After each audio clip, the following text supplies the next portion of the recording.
menyelenggarakan webinar yang tentunya webinar ini sangat diperlukan untuk anak-anak kita karena PPDB itu adalah fenomena yang memang akhir dari sebuah perjalanan untuk kelas 9 ya. Jadi bagi kami sekolah difasilitasinya webinar ini adalah sebuah langkah yang luar biasa yang tentunya akan membuka wawasan daripada peserta kelas 9 bagaimana kalian harus bisa mempunyai wawasan yang luas tentang kemana kalian setelah SMP ini. Bukan hanya satu tujuan, tapi banyak tujuan yang bisa kalian raih.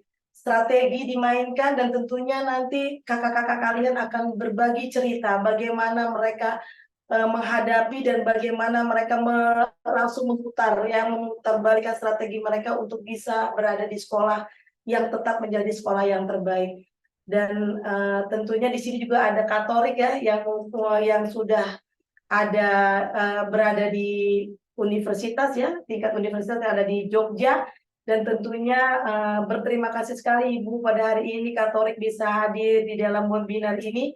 Bagilah pengalaman yang terbaik untuk adik-adik kamu dan berikan motivasi yang luar biasa untuk mereka bisa seperti kalian dan tentunya bisa menjadi kebanggaan daripada orang tua ya, sekolah, dan tentunya kebanggaan kita semuanya. Satu kata untuk kalian semua anak-anak yang luar biasa, anak-anak hebat. Jadi pasti kalian juga bisa seperti kakak-kakak kalian. Doa terbaik dari Bapak Ibu Guru untuk kalian. Salam dari Bapak Rusli selaku Kepala Sekolah kepada kalian. Mohon maaf tidak bisa hadir karena Bapak ada di luar kota, tapi doa terbaik selalu untuk Ananda sekalian. Terima kasih. Semangat untuk sukses dan semangat mengikuti webinar dengan penuh semangat dan penuh perjuangan bahwa perjuangan ini adalah awal untuk menuju kesuksesan. Terima kasih. Assalamualaikum warahmatullahi wabarakatuh. Terima kasih sekali Ibu Dina, Ketua Komite, dan Ibu Farida, Wakil Kepala Sekolah. Begitu saya persilahkan webinar kembali.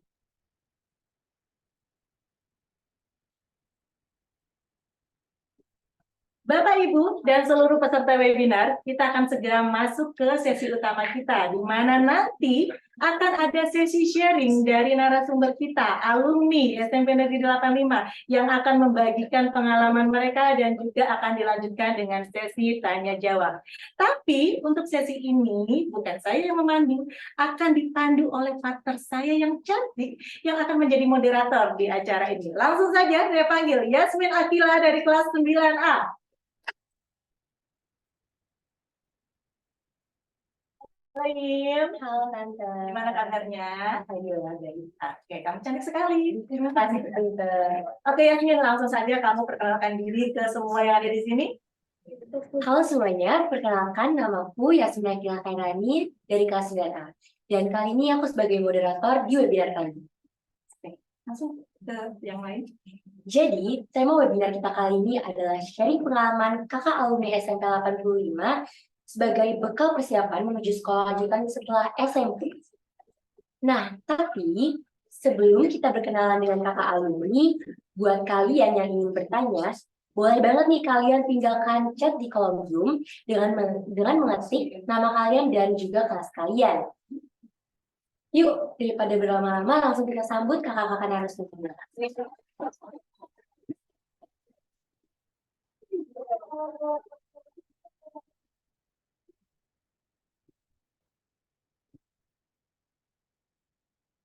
Halo kakak-kakak. Dan juga halo Kak Berarti dan halo Kak Tori. Halo semuanya. Oke Kak, jadi sebelum kita mulai kegiatan kali ini, boleh banget nih Kak, kakak perkenalan terlebih dahulu. Bisa dimulai dari Kak Laras dan dilanjut. Oke. Halo semuanya, perkenalkan nama aku Laras Santina Randa Siregar. Aku dari angkatan 8523 yang baru banget lulus. Sekarang aku bersekolah di SMA Negeri 34 Jakarta. Halo semuanya, aku Karin Nazarianti, biasa dipanggil Karin. Aku ada di angkatan 2023 kemarin sama kayak Laras. Sekarang aku ada di SMKS Jakarta. Halo semuanya, kenalin nama aku Zaki Orun Pratama, biasa dipanggil Zaki. Aku lulus di angkatan 2023 dan bersekolah di SMA Negeri 6 Tangerang Selatan. Oke, halo semuanya. Aku Tessa Pradipamila, biasa dipanggil Ayah. Aku dari 8521 dan aku sekarang di Manfaat Jakarta. Halo, aku Amarisa Dina Zumara, bisa dipanggil Amar. Aku dari angkatan 81 sama kayak Ayah dan aku sekarang bersekolah di SMA Negeri 28 Jakarta. Terima kasih kakak-kakak. Dan juga boleh banget nih Kak Beranti dan Kak Torik yang sedang berada di Zoom untuk memperkenalkan diri juga. Teman-teman, kenalin, aku Muhammad Torik Haryanto, akrab dipanggil Torik. Halo Branti. Aku dari angkatan 8519. Aku sekarang ada di Fakultas Hukum Universitas Gadjah Mada. Oke, halo semuanya. Nama aku Branti Rahayu Widiandra, bisa dipanggil Mungkin masih Branti. belum terhubung ya. Sudah. Halo Branti. Halo, Tante. Halo. Halo. Udah ada suara aku belum? Udah. Oke. Halo semuanya, perkenalkan nama aku Branti Rahayu Widiandra, biasa dipanggil Branti. Aku lulus tahun 2023 dan sekarang aku sekolah di SMK Negeri 63 Jakarta. Terima kasih. Sepertinya oh ya, belum terhubung. Baik, Masuk. terima kasih banyak Kak Beranti dan Kak Torik atas perkenalannya. Nah, kita langsung mulai aja nggak sih ini? Aku ada pertanyaan nih untuk kakak-kakak semua, terkecuali untuk Kak Torik, karena aku punya pertanyaan spesial nih untuk Kak Torik. Jadi pertanyaan aku untuk kakak-kakak, alasan kakak-kakak ini masuk ke sekolah yang sekarang tuh apa sih? Boleh dong Kak dijelasin? Bisa dari Kak Amar mungkin? Kalau alasan aku masuk ke SMA 28 Jakarta itu dari kecil ya, dari SD. Karena pas itu SD aku tuh deket sama 28.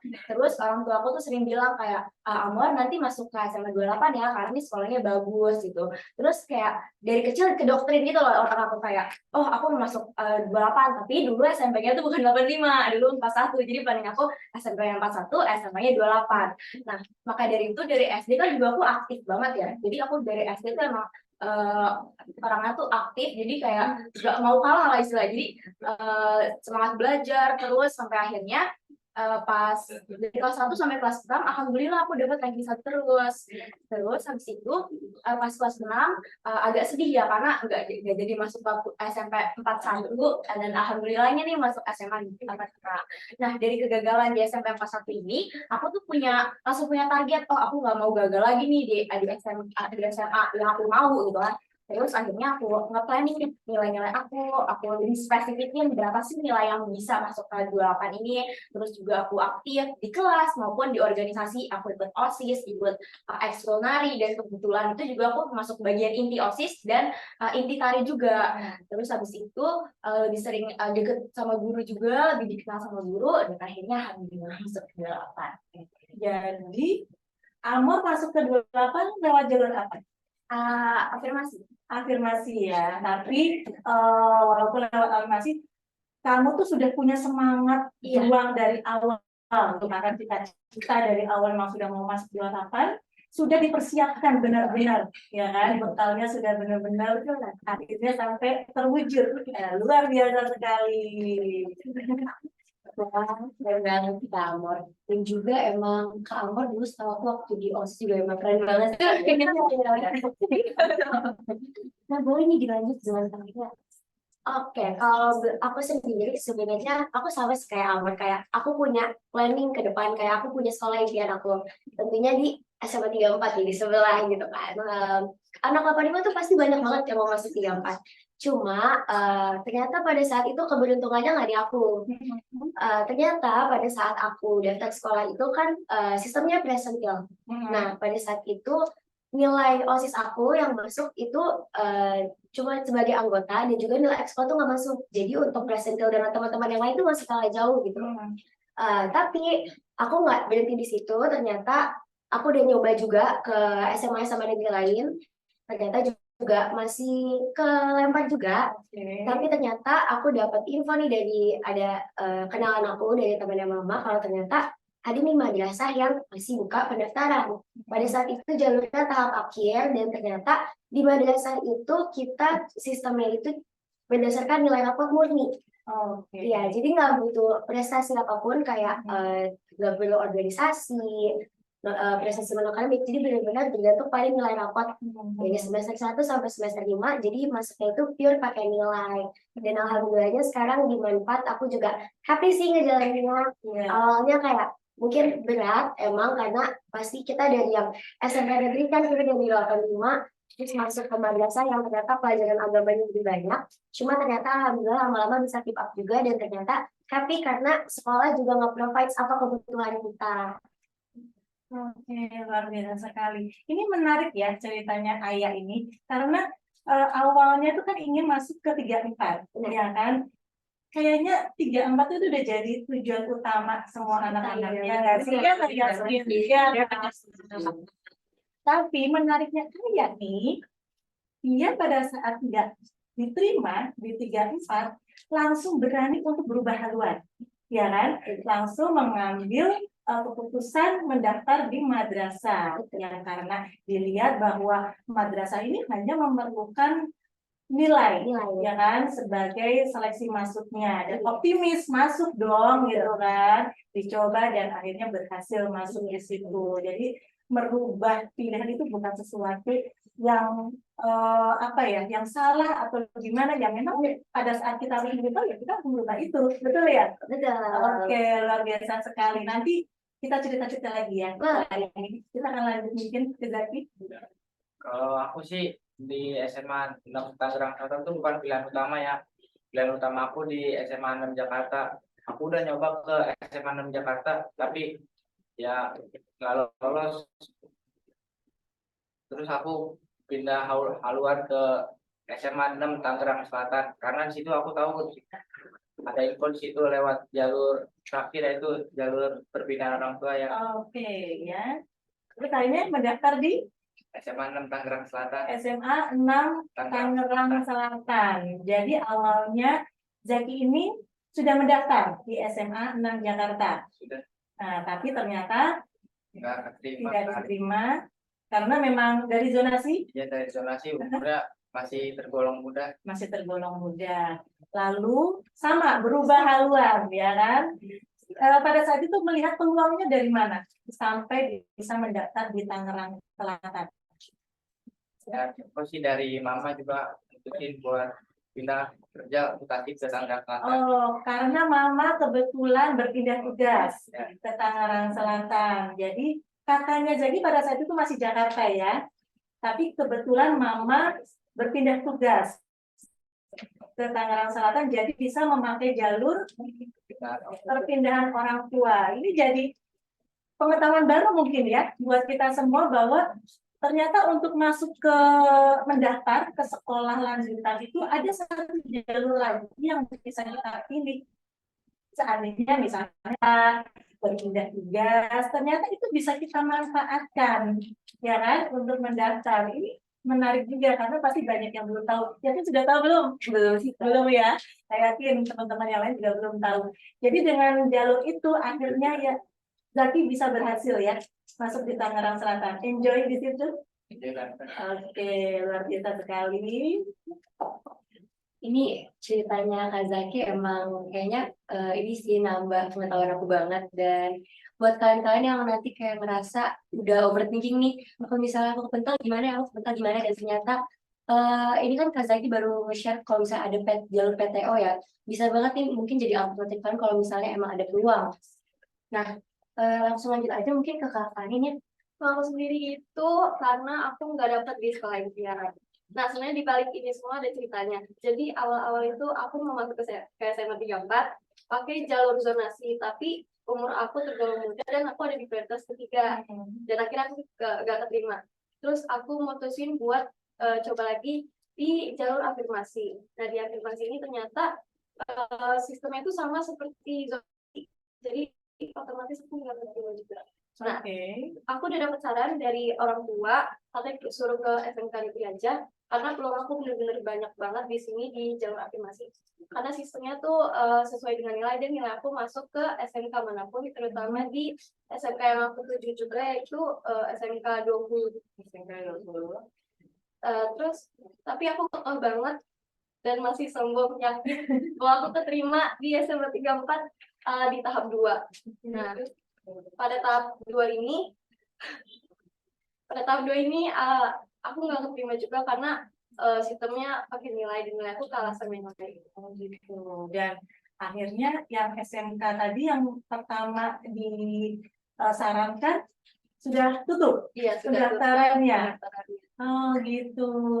Ini seru loh ceritanya Karin. Bener loh, ya kan? Ya walaupun memang sekarang pada akhirnya kami masih di SMK swasta ya, gitu kan. Tapi ceritanya ini seru dan bisa menjadi pelajaran banget buat adik-adik kelas Yasmin dan teman-temannya ya. Karena awalnya mau masuk 34 sudah mendaftar, tapi ternyata tidak masuk seleksi karena zonanya masuk zona 3 dan usianya juga masih tergolong muda. Terus masih penasaran? Masih penasaran, jadi tahap 2 Masuk coba lagi. tahap 2, afirmasi dulu.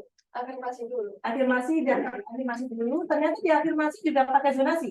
Iya, pakai zonasi. Oke, jadi ini buat teman-teman juga yang lain pengetahuan juga bahwa ternyata kalau kita masuk mendaftar lewat afirmasi itu pun zonasi tetap diperhitungkan ya. Jadi bukan hanya sekedar afirmasi lalu semua afirmasi disamaratakan enggak ya. Benar-benar semua diseleksi berdasarkan zonanya. Oke. Dan di situ masih tidak masuk karena kebetulan kami masuk zona 3 ya. Oke, terus ada saran nih dari Mama. Ya, dari orang tua. Buat Buat masuk ke SMK aja di jalur afirmasi karena belum aku banyak di situ. Oke. Sistem afirmasi SMK sama SMK itu beda. Kalau SMK itu kan tadi jalur zonasi. Kalau SMK ini pakai jalur nilai. Oh, SMK pakai jalur nilai. Hampir sama-sama Man ya. Pakai jalur nilai. Kebetulan nilai aku masuk di SMK manapun. Sebenarnya kalau pada saat itu Karin memutus setelah afirmasi tidak masuk, kemudian Karin mau memutuskan mengambil SMK 20, bisa ya masuk ya. Tapi karena masih ada rasa penasaran, jadi masih mencoba masuk di tahap kedua di 34. Oke, tapi ternyata belum rezeki. Akhirnya malah SMK-nya juga sudah tutup. Oke, nggak apa-apa. Tapi Karin ada rencana nggak ke depannya? Rencana aku ini mau pindah ke SMK negeri di semester 2 dengan bantuan guru dan nanti. Oh, ya. Kita doakan sama-sama yuk teman-teman. Semoga Karin di semester 2 ini bisa masuk di SMK negeri ya. Ya ampun, cerita Kak Karin ini benar-benar kayak menginspirasi aku banget sih. Oke, langsung lanjut aja nggak sih ke Kak Laras nih? Oke, sebenarnya kalau mungkin aku ada kayak kesalahan yang menurut aku cukup fatal dibandingkan kakak-kakak atau teman-teman yang lain. Aku tuh nggak punya sama impian dulunya. Aku mikirnya ya udahlah semua kepala sama aja. Dan aku nggak cari tahu tentang itu dan aku baru mikirin itu pas kelas 9 karena kita ada waktu pelajaran BK kan. Itu dikasih tahu, dijelasin kalau misalnya SMA mana aja dan kita dari SMA juga cocok-cocokan kan. Terus aku mulai jadi tahu tuh kayak dari 28, terus 34, 38. Terus aku sempat ikut juga saya jadi 28, sama cari tahu juga gimana sistem penjurusan di 28, 34 di sekolah lainnya juga. Sampai akhirnya ada di mata pelajarannya Bu Diana, itu dia ngajarin kita, ngasih tahu kita untuk buat list SMA mana aja yang kita tujuin. Terus aku tanya-tanya Bu Diana juga yang kira-kira cocok sama aku itu sekolah mana. Terus ditanya juga aku maunya sekolah yang kayak gimana. Aku tuh maunya sekolah yang kurang lebih mirip sama 85 karena aku merasa banyak banget yang aku rasain perkembangan jadi aku sendiri yang aku dapatin di 85. Terus alhamdulillah juga aku tuh aktif di kegiatan lain selain sekolah kan. Aku jadi OSIS juga dan aku juga waktu itu kebetulan jadi inti di OSIS sama aku jadi anggota juga di Saman. Terus kita ada lomba juga dan alhamdulillah kita waktu itu berkesempatan untuk menang juga. Terus sekarang akhirnya aku masuk di SMA ya 34 itu juga sesuai sama yang aku mau kan. Aku juga ada waktu PPNBB-nya juga aku sempat 85 ngobrol sama wali kelas aku waktu itu Bu Cucu. Dan di 34 aku tetap ngelakuin apa yang aku lakuin di 85. Jadi apa yang aku lakuin di 85 aku implementasikan juga di 34. Kalau Kak sendiri, waktu masuk SMA 34 itu jalur apa? Aku lewat prestasi non akademik waktu itu pakai lomba yang dari Saman. Jadi yang kayak sekarang kan mungkin nyebutnya luxury. Ya, Wah, keren banget sih. Menarik. Menarik banget. Iya benar. Ya. Nah, buat kalian yang punya prestasi nih, mau itu non akademik atau akademik, jangan lupa dipakai ya buat pas PPDB nanti. Nah, bisa dilanjut mungkin ke Kak Branti. Halo semuanya, suara aku kedengeran nggak? Oke, jadi awalnya itu aku nggak ada niat sama sekali untuk masuk SMK, karena dari awal cita-citaku itu emang masuk ke SMA negeri, yaitu kayak 34, 66, 49. Karena ya aku fokusnya tuh kayak, oh ya udah, aku masuk SMA tuh bisa kuliah gitu. Tapi kalau masuk SMK tuh enggak. Ternyata itu tuh salah. Kalau aku masuk SMK itu, aku juga tetap masih bisa kuliah sesuai sama jurusan yang aku minati kayak gitu. Terus aku tuh masuk SMK juga berdasarkan saran guruku sih, karena setelah aku ngelihat hasil nilaiku itu emang belum bisa juga masuk ke SMA. Lalu kalau semisal lewat zonasi juga, aku udah ada di zonasi 3 atau di ring 3. Dan itu pun kemungkinan kecilnya untuk masuk ke SMA negeri itu nggak ada sama sekali. Maka dari itu aku nyari aman aja. Pada akhirnya aku masuk ke SMK 63.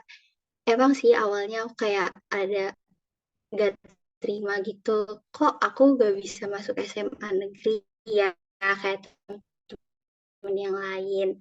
Tapi aku mikir dengan aku ke sekolah yang aku sekolah sekarang itu ada rencana baik dari Allah gitu.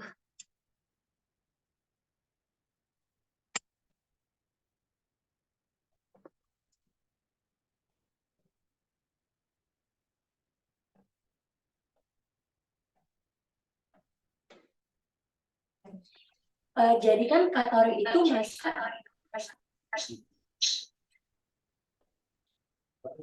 Katorik itu masuk UGM ya, itu kan keren banget tuh. Nah, Katorik itu masuk Fakultas Hukum itu jalur apa deh Kak, kalau boleh tahu?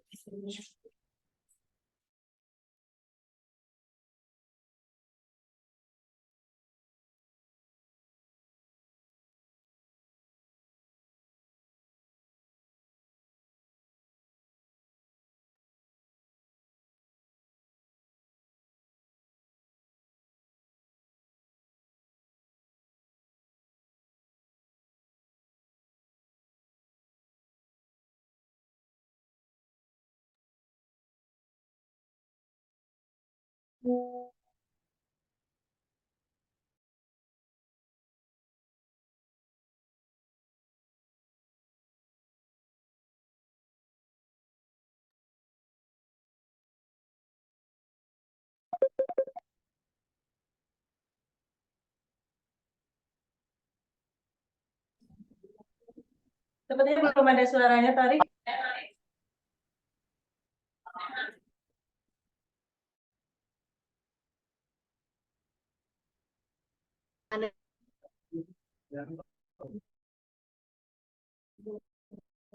Halo, Tori.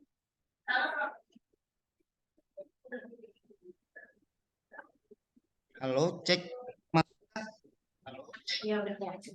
Oke, Oke, sudah masuk terdengar ya. suara Tori. Jawab tadi pertanyaan dari moderator kita. Tadi kan pertanyaannya itu tentang aku masuk lewat jalur apa.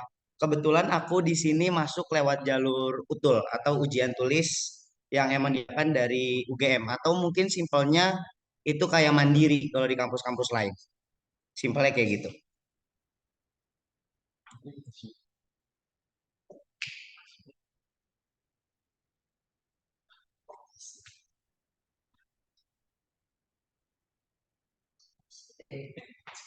Kak itu sewaktu SMA itu kakak SMA di mana dan juga masuk ke SMA itu jalur apa? Atau masih Ujian nasional ya? Zaman aku dulu SMP masuk SMA itu masih UN. Kebetulan Jakarta itu kan provinsi terakhir yang pakai zonasi. Jadi ketika yang Bandung, Semarang segala macam udah pakai zonasi, Jakarta belum tuh. Aku masih pakai UN. Di situ aku jalur yang kedua dan aku tuh keterima bukan di SMA yang mungkin bagi anak-anak 85 tuh favorit ya. Aku tuh di SMA di 97 Jakarta. Kalau teman-teman ada yang tahu itu di daerah Jagakarsa. Aku SMA di sana lewat jalur eh itu dulu namanya jalur yang keduanya tuh kalau nggak salah namanya udah zonasi non zonasi juga sih.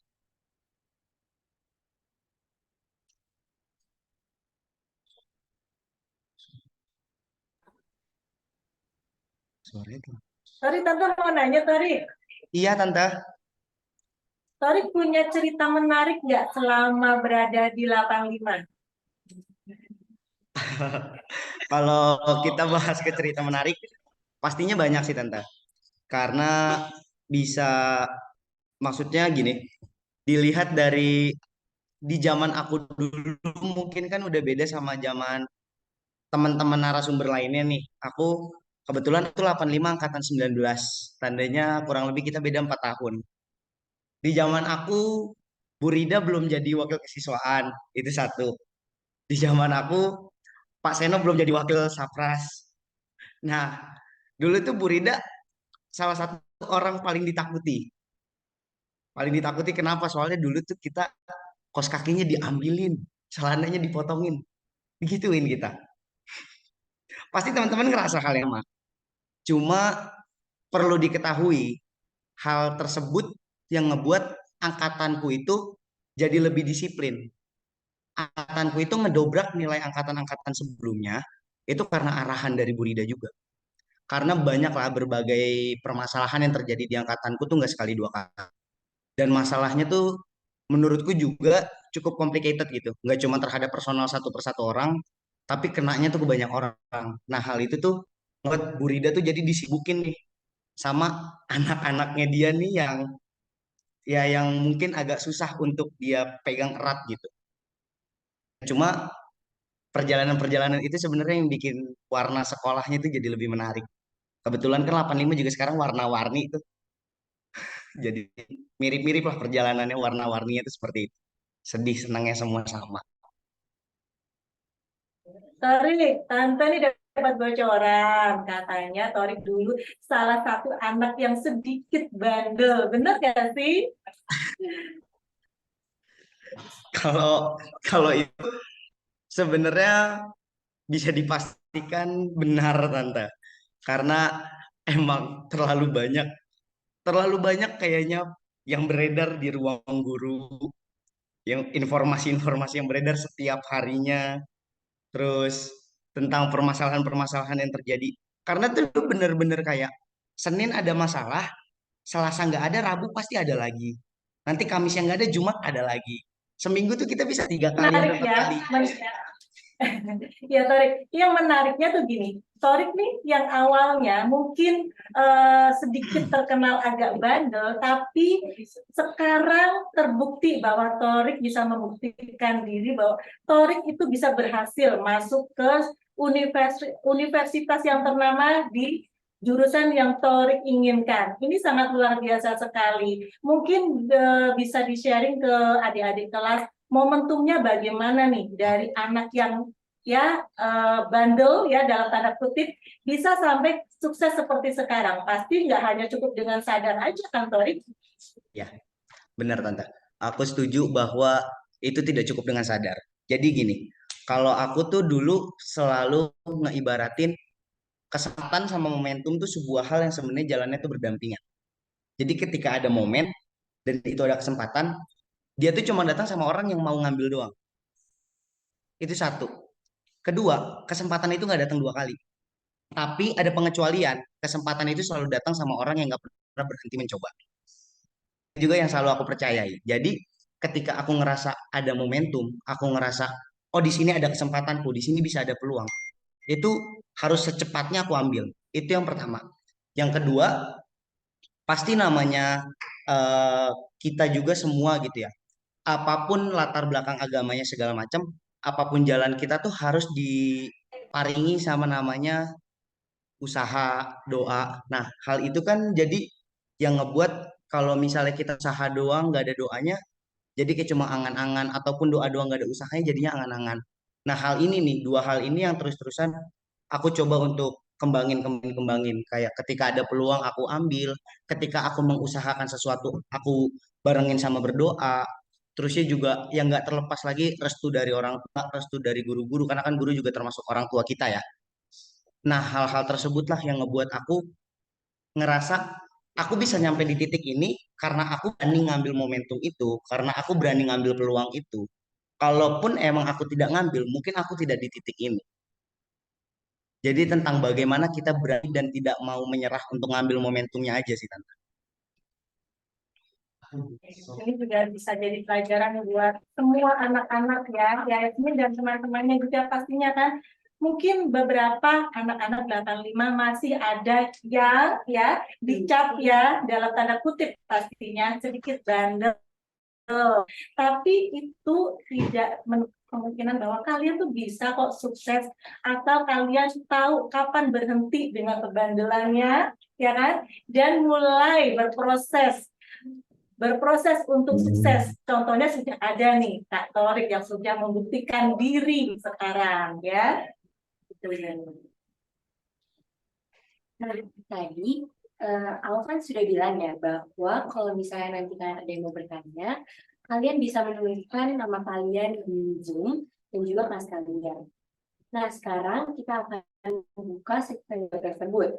Tapi yang aku pilih itu berdasarkan urutan. Yang pertama ada Yudis dari kelas 9G. Silakan untuk Yudis.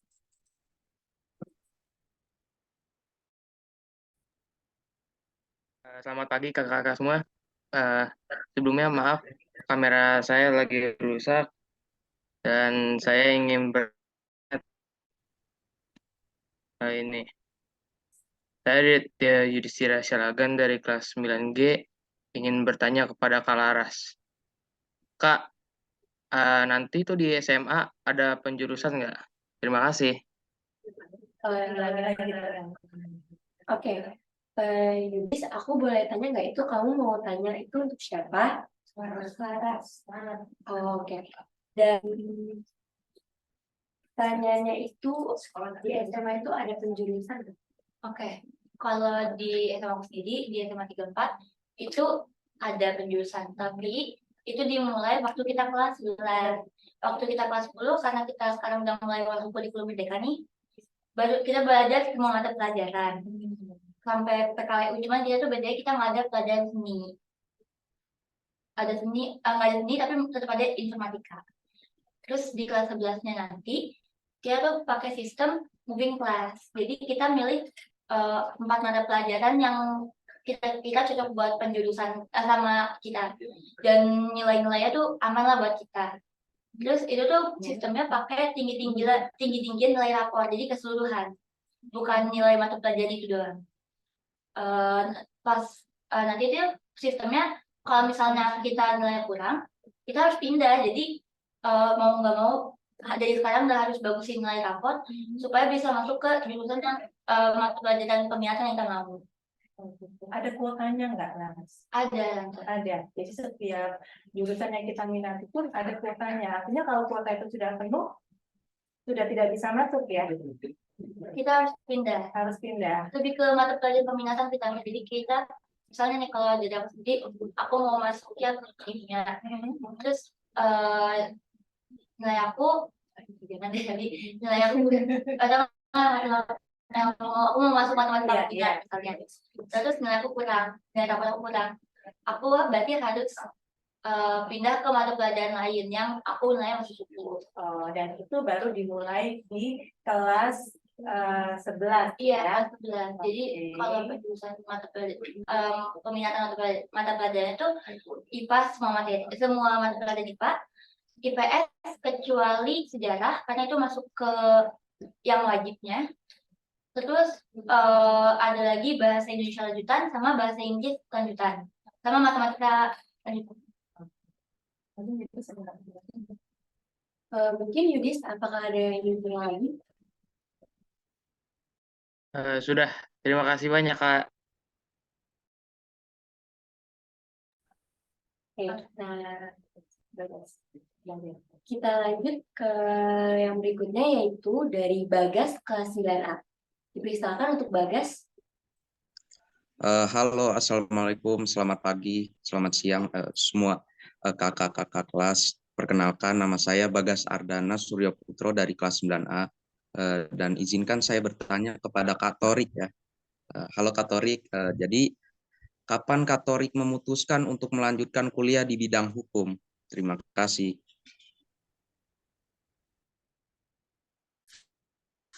Oke. Bagas, terima kasih pertanyaannya.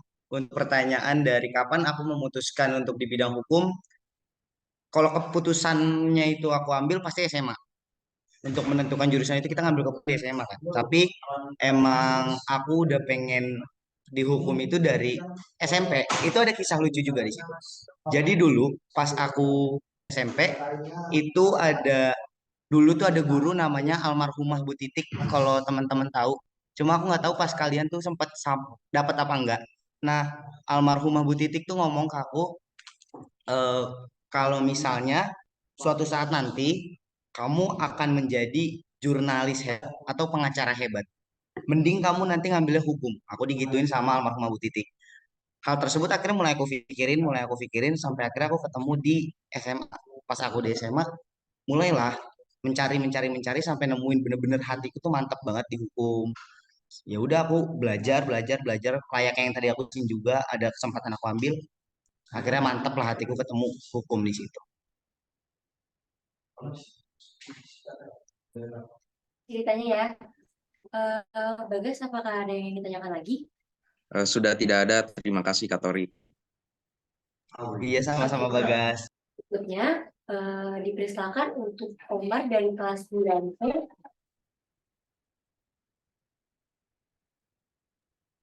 Halo kakak-kakak semua. Aku Muhammad Maulana Maratabila Sabili dari kelas 9C. Mau tanya buat ke Kak Amor. Nah, setahu aku Kak Amor kan tadi dari SMA 28 tuh termasuk SMA penggerak gitu kan. Kayak 70 juga. Terus kayak apa sih bedanya dari SMA penggerak ini sama SMA negeri biasanya? Makasih Kak. Oke, aku izin menjawab. Kalau bedanya itu lumayan beda ya sama yang tadi disampaikan di 34 itu sama. Kalau aku tuh penggerak di angkatan pertama, jadi pas aku masuk kelas 10 itu aku udah mulai pakai kurikulum penggerak. Sama sistemnya waktu kelas 10 kita tuh belajar semua mata pelajaran ya. Cuman kalau misalkan yang di 34 itu juga belajar seni, aku tetap belajar seni dan PKWU. Nah, dari situ sistem untuk pemilihannya kan di kelas 11. Nah, itu tuh pakai sistem nanti kita bakal dikasih link. Kita tuh mau pilih 4 pelajaran yang paling kita minatin tuh apa, diurutin dari yang kita paling minat sampai yang kita nggak minat. Nah, dari situ nanti hasilnya diakumulasi oleh sekolah, dilihat juga nih dari rapotnya, oh ini kesini, ini kesini, ini kesini. Dan pada saat itu tuh aku milih mata pelajaran yang paling aku suka kan biologi, kimia, matematika lanjut. Nah, cuma di 28 itu pada saat angkatan aku ada satu mata pelajaran yang harus diambil, itu mata pelajaran peminatan tapi harus diambil, itu bahasa Jerman. Jadi aku ngambil, yang sekarang aku pelajari itu hanya kimia, biologi, Jerman, dan matematika lanjut untuk peminatannya. Kalau untuk yang wajibnya itu tetap sama, ada sejarah, bahasa Indonesia, bahasa Inggris, dan lain-lain. Nah, cuma di sekolah penggerak itu ada satu pelajaran yang mungkin di sekolah lain tuh belum ada, yaitu project. Itu namanya project. Jadi tuh di project ini kita tuh kayak disuruh buat inovasi apapun itu, dan sesuai tuh ketentuannya tuh dari sekolah gitu loh. Misalkan kita dapat tentang energi terbarukan. Nah, kita disuruh buat apa? Pada saat itu aku pernah disuruh buat majalah, terus disuruh buat film pendek tentang tema-tema yang sudah sekolah kasih gitu. Terus di akhir dari project ini nanti tuh ada asesmen. Nah, ini tuh bisa dibilang kayak skripsi versi mudanya gitu lah. Jadi di awalnya itu tuh di awal sebelum project kita disuruh buat proposal. Proposal apa yang mau kita buat, inovasinya. Terus habis itu nanti proposalnya akan dikasih ke namanya guru pembimbing kita untuk direvisi. Setelah proposalnya udah jadi, kita baru boleh melanjutkan proyek kita ini. Terus habis itu kalau misalkan proyek kita udah jadi sesuai tenggatnya, nanti tuh ada tanggal di mana kita tuh harus presentasiin hasil kita gimana. Nah, nanti di situ tuh ada namanya panelis, jadi kayak ada guru yang menilai nih inovasi kita tuh gimana nih. Terus nanti bakal ditanya-tanya dari proposal yang kita buat juga dan hasil yang kita buat itu bakal dikasih pertanyaan pancingan gitu, apa kita bisa menjawab atau enggak. Nah, nanti hasilnya itu, hasil panelis itu nanti bakal dijadiin nilai. Nah, nilai proyek sendiri itu tuh beda, jadi kita ada 2 rapot. Yang pertama ada rapot untuk nilai biasa, nilai pelajaran, dan satu lagi nilai proyek. Hampir sama kayak kuliah ya. Betul, itu memang mungkin sekolah penggerak itu tuh ditujukan untuk itu, Tanda, karena kayak di sekolah penggerak ini juga kita dikasih kebebasan. Nilai yang kita bisa dapat itu gak hanya dinilai penilaian harian, dinilai tugas, tapi di sekolah penggerak ini nilainya tuh bisa dari nilai SKAP, nilai kita bekerja kelompok, bertanggung jawab, pokoknya semua itu bisa dijadiin nilai untuk guru. Makanya guru-guru tuh bilang, nggak usah takut kalau misalkan di sekolah penggerak, kalau nilai ulangan kamu jelek, tapi sikap kamu bagus, dan kamu aktif di sekolah, di kelas, itu nilai kamu bakal bagus. Jadi nilai pelajaran itu bukan unsur utama sebenarnya, tapi banyak skill-skill yang bisa dan bisa menjadi poin juga di situ bulannya. Iya, betul sekali. Oke. Wah, itu ceritanya nambah pengetahuan banget sih, dan emang kan SMA 28 menarik banget ya. Nah, selanjutnya Ada pertanyaan lagi untuk yang mau bertanya dari audiens. Ini Aini. berikutnya akan ada dari Aini dari kelas 8G. Dipersilakan untuk Aini. Oke, perkenalkan nama saya Aini Fatia Diana dari kelas 8G. Saya ingin bertanya kepada Kak Zaki, apakah ada persyaratan khusus kalau mendaftar di sekolah luar Jakarta? Terima kasih. Ulang lagi ya pertanyaan tadi dari Aini untuk Kak Zaki. Apakah ada persyaratan khusus jika mendaftar di sekolah di luar Jakarta? Oke, aku di sini jawab ya. Sebenarnya sih nggak ada persyaratan khususnya.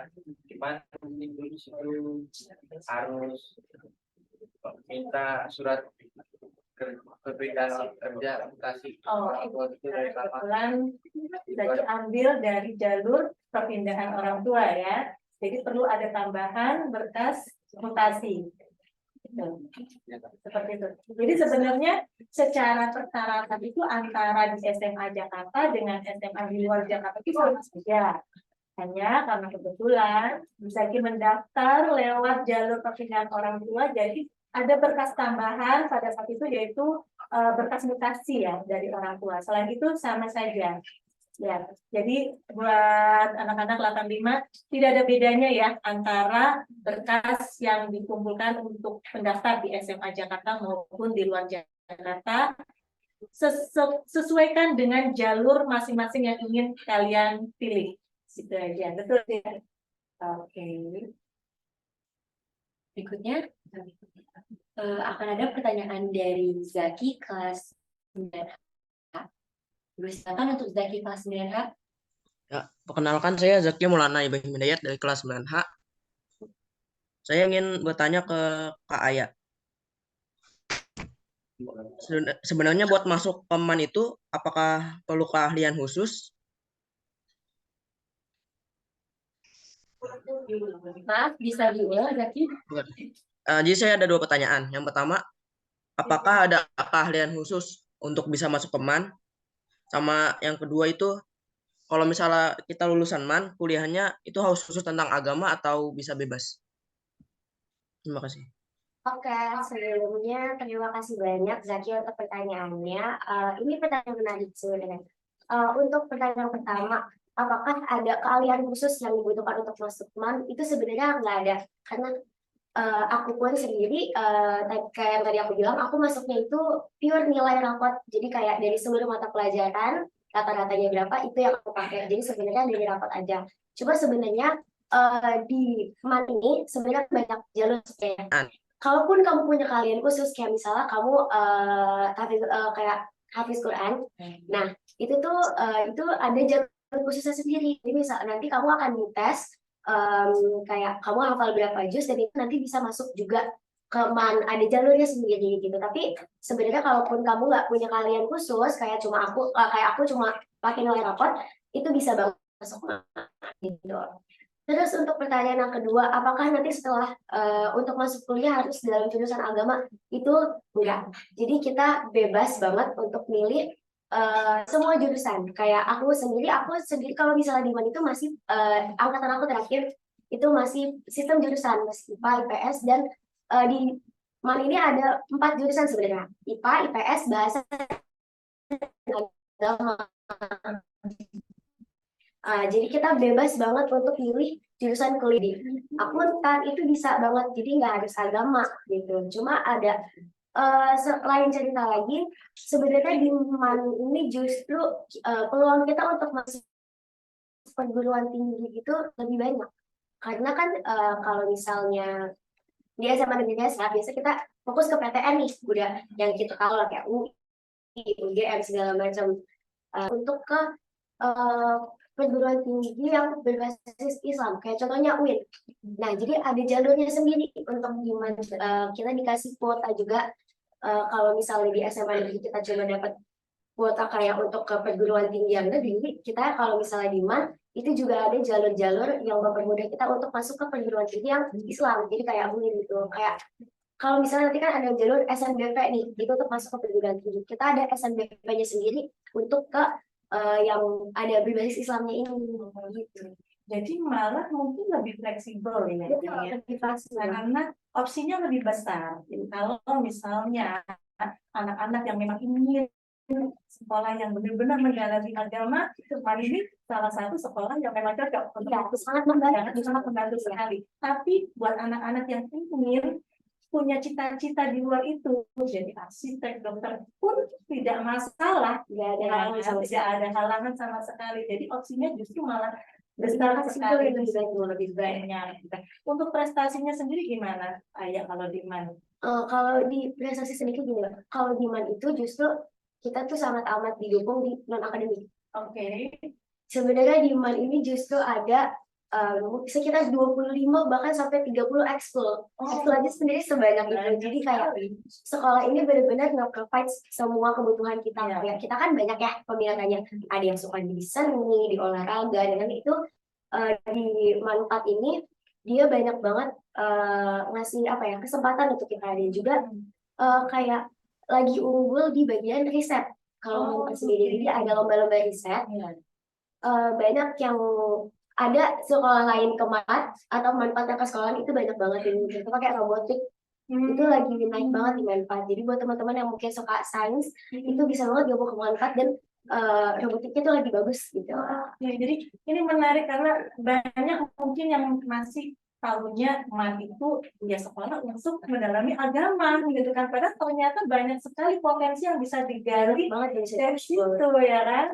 Oke, menarik sekali. Mungkin saja dari Apakah Zaki ada pertanyaan lain? Oh ya, saya ada pertanyaan lagi buat Kak Banti. ada. Tuh kalau misalnya kita lulusan SMK, dia tuh bisa ngelanjutin kuliah nggak? Kayak kita masuk ke SMA. Oke, sebelumnya terima kasih atas pertanyaannya. Aku izin menjawab ya. Kita tetap bisa masuk ke universitas pilihan, cuman bedanya itu lebih disarankan untuk masuk ke jurusan yang sudah dipilih dari awal kita masuk ke SMK. Karena kita tuh udah dapet basicnya dulu dibanding teman-teman yang lainnya. Makanya lebih baik kita melanjutkan jurusan tersebut, tapi nggak apa-apa kok kalau misalnya kita mau pindah ke jurusan yang lain gitu. Apakah cukup jawaban dari aku? Cukup. Terima kasih. Terima kasih. Sedikit tambahan ya, Tante cukup tertarik nih sama sama Branti, karena kan Branti masuk ke SMK. Ini jurusan apa ya Branti? Jurusan aku agribisnis lanskap pertamanan. Agribisnis lanskap pertamanan. Jadi nanti akan menjadi ahli ini ya, desain pertamanan. Iya, Tante, betul. Oke, dan Beranti sendiri punya rencana ketika melanjutkan kuliah akan mendalami jurusan yang sama?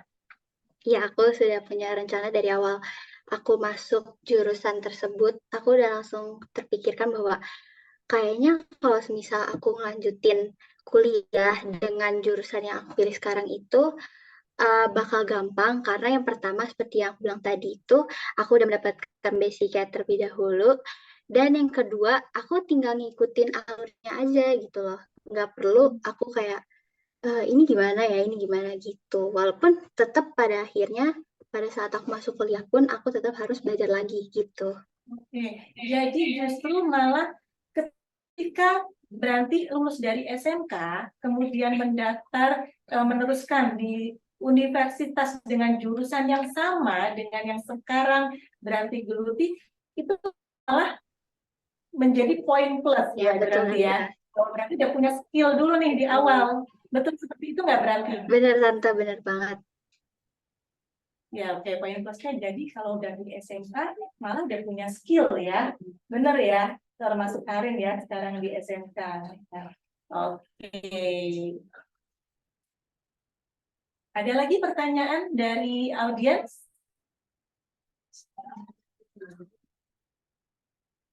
Siti Rahmawati dari 9G. Ya, perkenalkan nama saya Siti Ramawati dari 9G. Saya izin bertanya dengan Kak Tarik.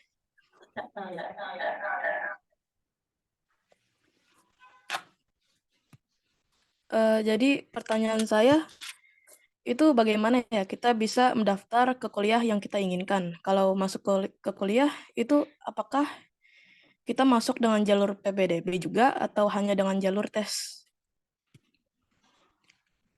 Boleh diulang karena tadi suaranya nggak kedengaran di aku. Aku baru masang ininya. Oh ya, jadi pertanyaan saya, bagaimana kita bisa mendaftar ke kuliah yang kita inginkan? Apakah itu masuk dengan jalur PBDP juga atau hanya dengan jalur tes? Oke, bagaimana masuk kuliah ke tempat yang kamu inginkan?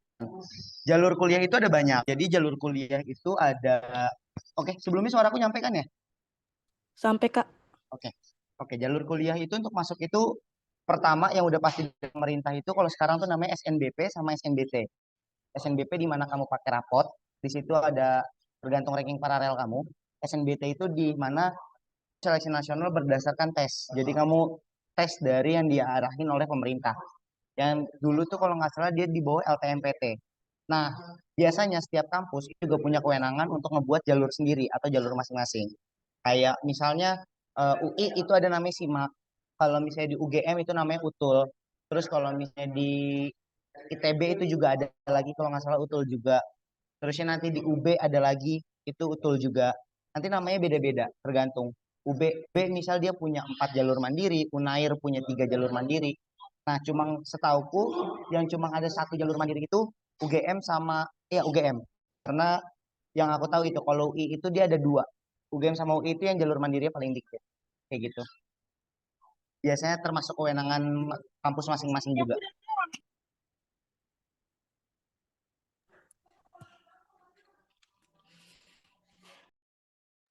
Oke Kak, terima kasih. Ya, terima kasih.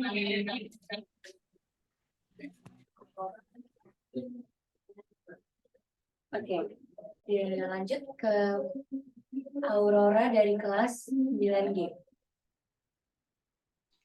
Selamat siang, saya ingin bertanya kepada Kak Laras. Untuk di SMA 35 itu adakah sistem pembelajaran yang khusus atau bagaimana ya Kak? Soalnya aku emang tertarik menuju ke SMA 34. Terima kasih.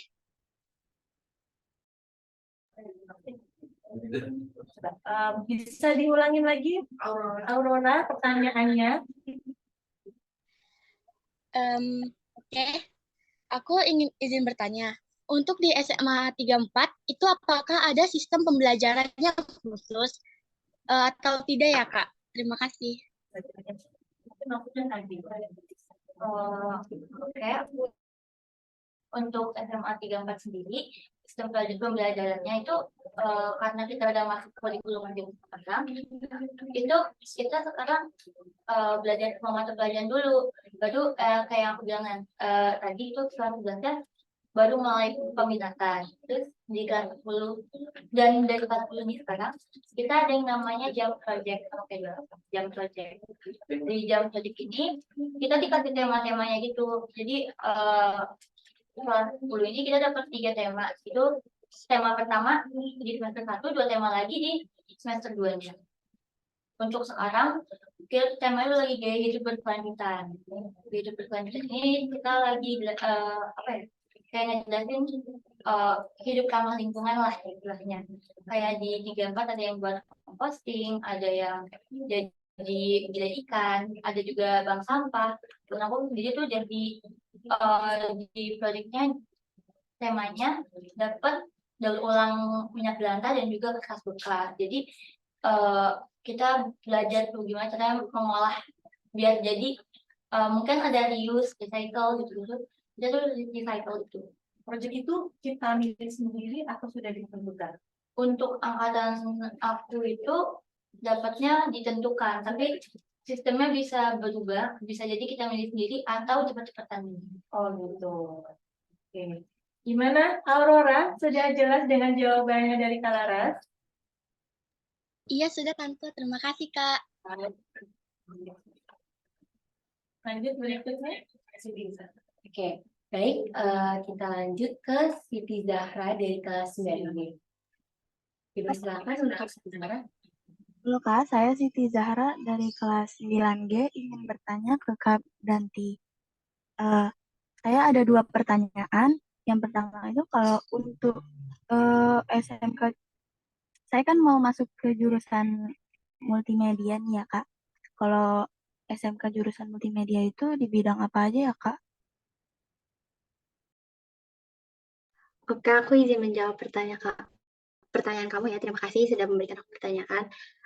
Aku kalau untuk multimedia itu setahu aku aja karena aku bukan SMK yang ada berbasis multimedia karena aku tuh lebih fokus ke pertanian.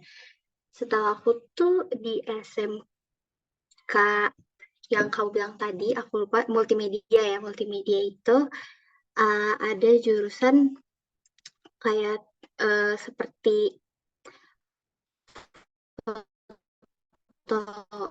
fotografi, iya gak sih? Aku soalnya berbasis multimedia karena itu balik lagi aku berbasisnya pertanian gitu.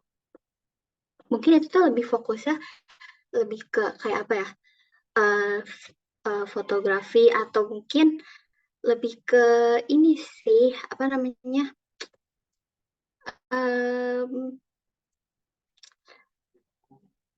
apa ya,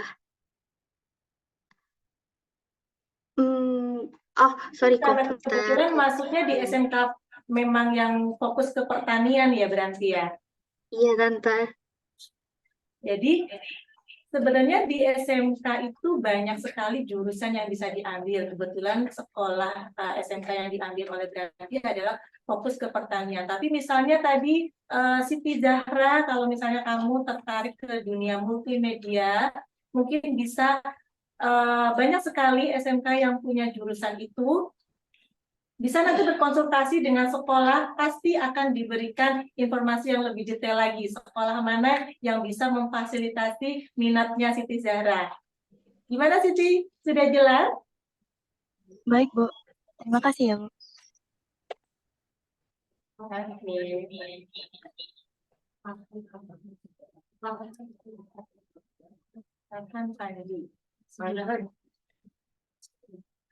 Oke, jadi pertanyaan selanjutnya ada dari Farhan Panji dari kelas 9F.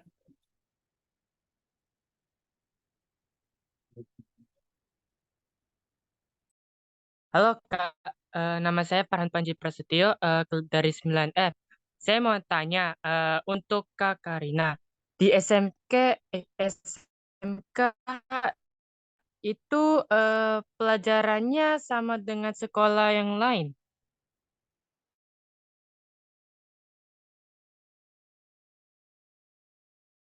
izin jawab ya.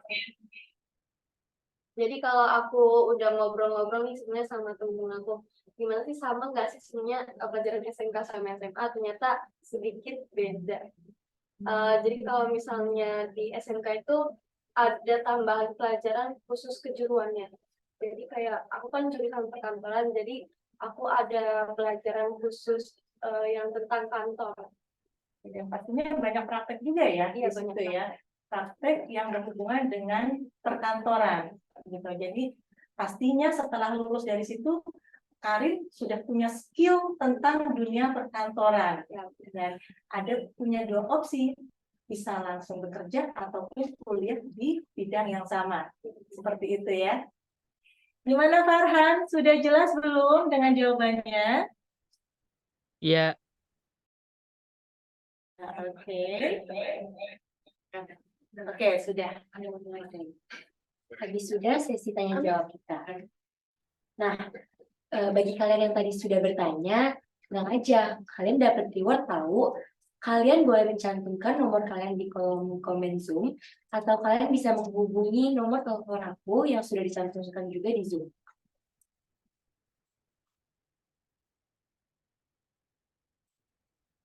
Oke, untuk kakak-kakak ini, kan kita tadi udah tanya jawab juga.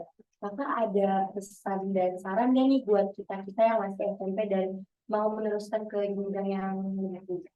Bisa dimulai dari Kak Amor mungkin?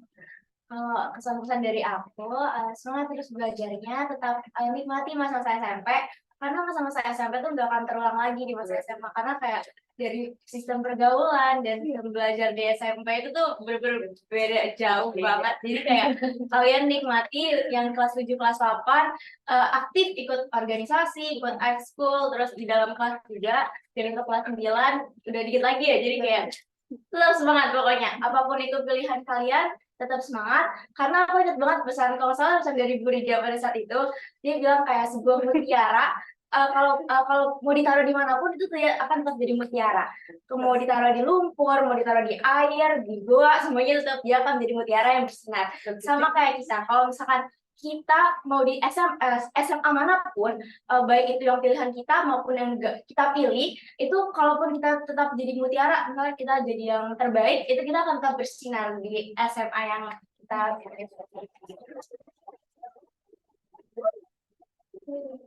Oke, kalau dari aku sebenarnya kurang lebih sama sih kayak Amon. Nikmatin dulu masa-masa SMP kalian buat kelas 7, kelas 8, banyak-banyakin pengalaman kalian di organisasi, di ekskul, karena itu akan sangat membantu menunjang nilai kalian juga. Iya betul, manifesting juga itu penting sih, kayak aduh aku masuk sini senggol aja terus itu sekolah aja dulu, kayak semoga itu bisa jadi doa juga. Terus apa ya, pesan aku juga gini, kita itu di dunia ini kan nggak semuanya berjalan sesuai apa yang kita mau. Kita harus selalu punya back plan. Itu backing plan itu sangat amat penting. Jadi kalau misalnya suatu waktu nanti di masa depan ternyata apa yang kita alami nggak sesuai sama planning kita, nggak apa-apa, masih banyak hal yang lebih baik yang menunggu kita di depan.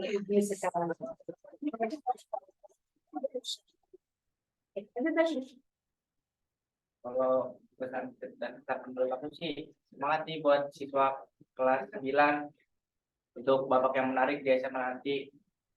Dan jangan malu nih bertanya sama yang sudah berpengalaman. Selamat berjuang untuk adik-adik kelas 9. Kailah.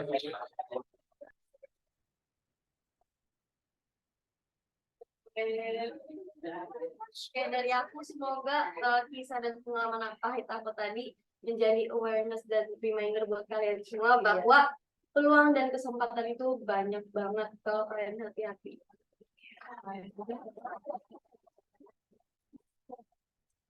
Kalau pesan dan saran dari aku, mungkin kalau saran dulu ya, kalian banyakin komunikasi sama guru BK di 85, karena itu benar-benar sangat membantu. Aku waktu itu kan mikirnya cuman yang penting negeri.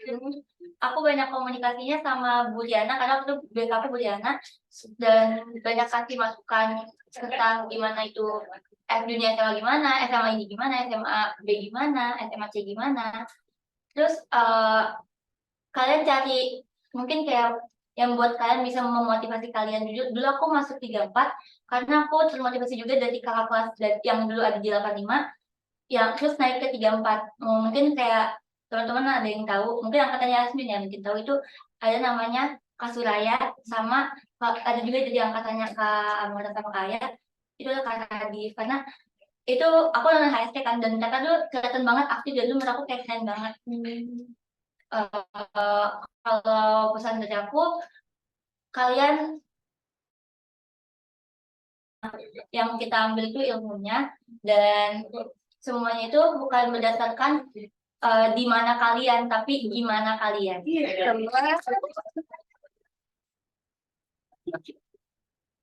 Silakan Kak Branti. Oke, kesan dan pesan dari aku itu masuk SMK itu seru dan gak seburuk yang kita bayangin. Kita tetap bisa belajar seperti sekolah lainnya dan dapat mempelajari jurusan yang kita minati. Lalu kita bisa kembangkan sesuai minat kalian. Intinya yang terbaik buat kita belum tentu terbaik buat Tuhan. Semangat selalu. Semoga kalian masuk ke sekolah impian dan jangan takut untuk masuk SMK ya. Semangat terus belajarnya.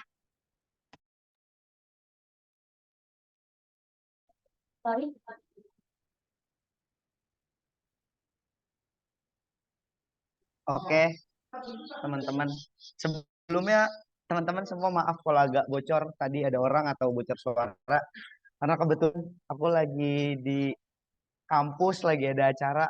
Makanya mungkin pakai batik segala macam juga. Oke, untuk kesan-pesan. Tadi aku juga sempat komunikasi sama Bu Rida untuk nyampein juga ke teman-teman. Bahwa terutama untuk anak-anak yang keren-keren nih. Untuk teman-teman adik-adik yang keren-keren yang mungkin punya geng-gengan segala macam, mungkin bisa mulai kita pikirkan kembali kita mau gimana depannya, karena banyak pengalaman-pengalaman yang emang kejadian di zaman aku juga, bahwa kalau misalnya saat itu kita nggak berubah mungkin kita nyesal kayak gitu. Dulu tuh pernah, mungkin aku boleh cerita sedikit tante, teman-teman semua. Dulu tuh pernah ada sebuah hal di mana eh, dulu namanya tuh Pak Farid, kepala sekolahnya, di mana waktu itu Pak Farid ngumpulin aku sama teman-teman yang lain kisaran 10 orangan karena kita ke ketemu sama Pak Darmaji. Waktu itu Wakasek siswaan saat itu ketemu Pak Darmaji di daerah DDN. Terusnya kita dipanggil ke Kepsek sama Pak Farid, diobrolin sampai akhirnya hal yang terjadi. Nah, di situ banyaklah bantuan dari Bu Rida untuk mempertahankan kita masih bisa di sana, dibantuin untuk masih bisa tetap ikut UN saat itu karena dulu ancamannya kita nggak boleh UN. Nah, maksudku yang ingin aku sampaikan, kalau untuk permasalahan sekolah, aku yakin pasti teman-teman kakak-kakak yang ada di tempat langsung ini udah bisa ngejelasin lebih baik. Cuma kalau masalah pengalaman yang aku pernah ngerasain dan mungkin teman-teman ngerasain hal yang sama, menurutku mungkin mulai difikirkan kembali, mulai ditata kembali. Kalian arahnya mau kemana? Karena itu penting, bukan cuma untuk kalian doang, tapi pikirkan untuk orang tua juga. Karena kan pada ujungnya kalian ini ketika nanti sukses, kalian bangga untuk diri sendiri dan terutama itu bikin orang tua bangga. Mulai mikirin orang tua itu tandanya kalian udah menandakan bahwa kalian udah berada di titik dewasa. Itu yang aku mau sampaikan ke teman semua. Dan aku berharap kalian terus mau berjuang, terus mau berusaha, nggak usah pernah nyerah. Dan yang terpenting, ingat sama orang tua. Dan orang tua itu bukan cuma sekedar bapak ibu di rumah, tapi guru itu orang tua. Jangan pernah lupain kalau guru itu orang tua. Dan mereka nggak akan pernah lepas jadi orang tua kalian sampai kapan. Kayak gitu. Jadi tolong mulai ditata kembali teman-teman semua. Itu aja dari aku. Semoga sedikitnya yang aku bagiin hari ini bermanfaat dan bisa jadi gambaran buat teman-teman semua. Terima kasih semuanya.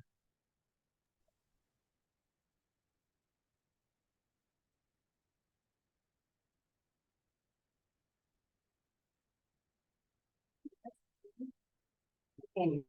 Terima kasih banyak atas pesan dan pesannya kakak-kakak narasumber. Untuk berikutnya akan saya katakan ke Tante Tanti selaku MC pada acara kali ini. Oke, baik. Terima kasih Yasmin sudah memandu acara sesi utama kita dengan sangat luar biasa sekali. Terima kasih juga kepada alumni yang sangat luar biasa sekali. Ada Amor, Ayah, Zaki, Karin, Laras, dan juga ada Branti dan Torik yang sangat luar biasa sekali. Sudah memberikan pengalaman menariknya dan bisa menginspirasi anak-anak SMP 85. Semoga apa yang sudah kalian bagikan menjadi manfaat yang besar bagi anak-anak yang sedang menuju ke sekolah lanjutan berikutnya. Bapak, Ibu, dan seluruh peserta webinar, kita sudah hampir sampai ke penghujung acara.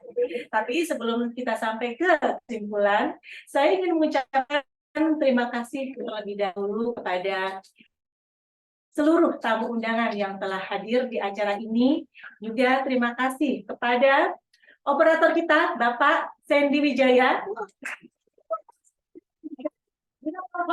Co-hostnya jangan lupa ada co-host yang membantu, ada Bu Ayu, ada Nadira dari 9E, dan juga ada Zauza dari 9G.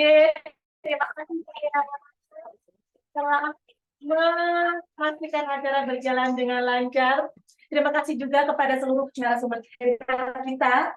Semoga apa yang sudah kalian bagikan menjadi pelajaran yang bermanfaat buat adik-adik kelas, dan semoga kesuksesan selalu menyertai langkah kalian. Terima kasih juga kepada seluruh orang tua. Acara ini bisa menambah bahan diskusi bagi para orang tua berdiskusi dengan anak-anak dalam memilih sekolah lanjutan. Dan pastinya saya mengucapkan terima kasih sekali kepada anak-anak hebat siswa-siswi SMP Negeri 85. Terima kasih atas atensi kalian yang sangat luar biasa sekali. Semoga acara ini membawa manfaat bagi kalian untuk melangkah ke depannya. Dari apa yang sudah menyimpulkan bahwa ada beberapa pilihan untuk sekolah lanjutan. Ada SMA, ada SMK, ada madrasah negeri. Ya, semua sekolah tadi pilihan yang baik. Tapi saat kalian menentukan sekolah pilihan, pastikan kalian melihat seberapa besar peluang kalian untuk masuk ke sekolah tersebut dan lewat jalur apa. Kalau kalian melihat peluangnya cukup besar, ayo terus usahakan. Tapi jika kalian melihat peluangnya ternyata sangat kecil, jangan ragu untuk merubah pilihan kalian sebelum terlambat. Karena peluang yang baik belum tentu datang untuk kedua kalinya. Buat kalian yang mempunyai passion atau minat tertentu, bisa jadi kalian bisa memilih sekolah yang bisa memfasilitasi passion kalian tersebut. Karena passion kalian bisa menjadi jalan sukses kalian. Jangan ragu untuk terus berkonsultasi dan berdiskusi dengan orang tua dan juga sekolah dalam menentukan sekolah lanjutan.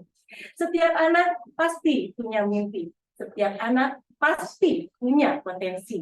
Untuk itu, gali terus potensimu, siapkan langkahmu, dan raih impianmu. Saya Tanti dan saya Yasmin Najila.